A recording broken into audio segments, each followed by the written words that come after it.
I'm Malcolm Thomas, Superintendent of Schools for the Escambia County School District. I'm an elected superintendent in Florida.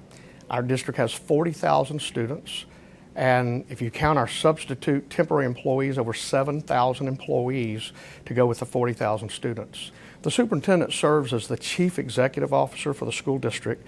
So when you think about a $600 million corporation and the duties that CEO would have, we've got similar duties. I have a school board that we have to answer to. They set the policy. The superintendent runs all the day-to-day operations of the school district. So when a staff is off track or in trouble, superintendent's going to deal with it. If there's a bus wreck or if there is a food service problem, you're going to be involved in all of those issues, directing staff under you to help solve all of those dilemmas. So a typical day, I'm going to typically start my day out about 6:30, 6:45. I'm going to roll out of my driveway. The first place I'm going is to one of our schools. We have 67 school sites, and so each day I start out rounding, much like a physician would round his patients. I'm going to round a school. They don't know I'm coming, totally impromptu, and when I get to the campus, I'm going to walk through every classroom. If buses are there, I'm walking on the bus, and I'm just greeting folks, and I'm just trying to let them know that I'm here not to catch anybody. I'm here to understand the work they do every day.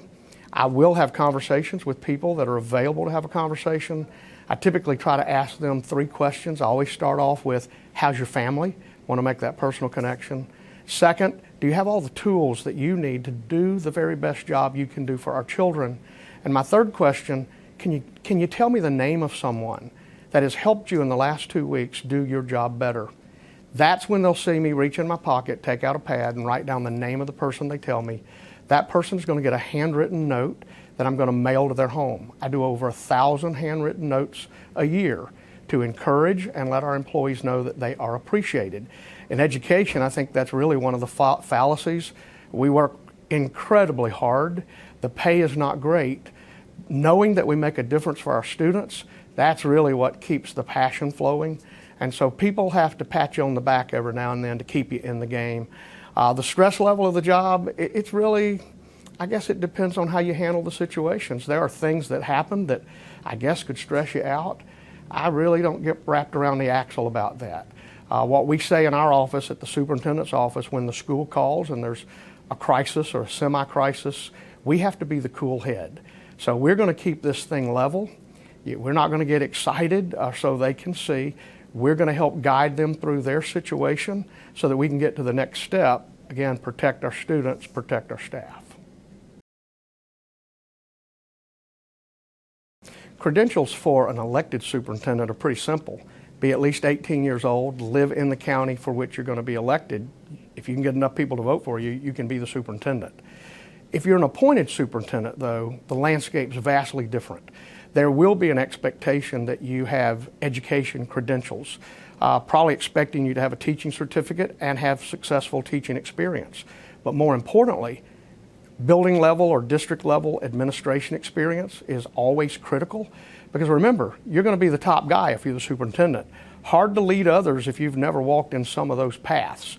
And so mostly people are going to be expecting that, and you're going to have a broad knowledge base of not only the finance systems, but special education, all the other factors that are going to come together under the purview of the chief executive officer of a large organization. I think one of the most critical skills for a superintendent to have is leadership skill. If you don't have the ability to lead others, to influence a team that's working with you and for you, you're not going to be an effective superintendent. My favorite definition of leadership comes from John Maxwell. He says leadership is real simple. It is influencing other people to do what you want them to do. And so as a superintendent, that's your charge. You set a vision, and now you have to surround yourself with people that you can motivate to go out and help you accomplish and implement that vision. That's leadership. So all the degrees and all the experiences, they're not going to help you as much as your ability to lead your team. The best part of the job for me is quite simply seeing our students grow, seeing them make progress. As I round our schools and interact with our students and our teachers, to be able to see progress across a school year, to be in the community and a student walk up to me because I walked through their classroom, and they're proud that I was there when we gave away the certificate at the Shining Star ceremony. Those are the best moments for me because it just reinforces that we're making a difference. And that's really why I got in this in the beginning 40 years ago. It was to be a teacher, to make a difference. And I don't think that goal has really changed over time. That's still my passion, make a difference in the lives of our kids. So when I see that evidenced, that is my most exciting and very best moment of the job. My worst moment, maybe the most surprising part of being superintendent, is that the number of human resource issues that you have to deal with. You see, I was one of those people that I was a straight-laced employee. I showed up every day for work. I did what I was supposed to do. I always gave it my all, and nobody was ever going to be looking for me. I was always going to finish the job, and I was going to finish early. But as superintendent, I see people that will steal. They'll take advantage of students. They will mismark their time clock times, and you've got to deal with all those issues as superintendent. You have to provide due process, but at the end of the day, you will have to make a decision that'll rip your gut out, because you know when you say, I'm going to have to terminate you, that you're going to cost someone their livelihood. If a teacher has acted inappropriately with a student, you're going to have to terminate them. And when you do, you'll also report them to professional practices. They'll be investigated. They're going to lose a teaching certificate.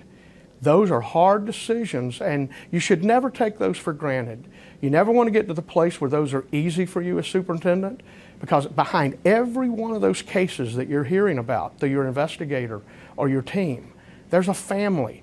There's somebody's husband or wife, and you're about to alter that dynamic very, very significantly. But we have to make the hard choices sometimes, because our first job, foremost job, is to protect our students. And we can't forget that either. But at the end of the day, be able to lay your own head on a pillow at night knowing you did the right thing for the right reason. It was never for vengeance, and you always tried to execute that with as much mercy and grace as you could muster. If you want to be a superintendent, just remember this. It's not the smartest kid in the class that's going to make the best superintendent. It's going to be the one that's willing to work the hardest. I've always taken the servant approach to every job I've had in my 40 years in the school system. And so my approach as superintendent, it's the same as I've had throughout my career. I'm not here for me. I'm here to serve. And if you come to serve, it's not a job. It's not for money. It's not for promotion. You're not trying to get your big name on the door. Matter of fact, as superintendent, keep your feet on the ground. Don't let yourself become so exalted, because if you do, you're probably going to fail in your job. You know, we are here to serve our students, our staff, and if we're serving in an effective way, they're going to see you working just as hard as they are. So if you want to be superintendent because you think it's some cush job on the 4th floor and, you know, get a big paycheck, you may pull that off for a few months, but over time, that will doom your time as a superintendent. You want to be successful? Work harder than anybody else on your team and let them see it.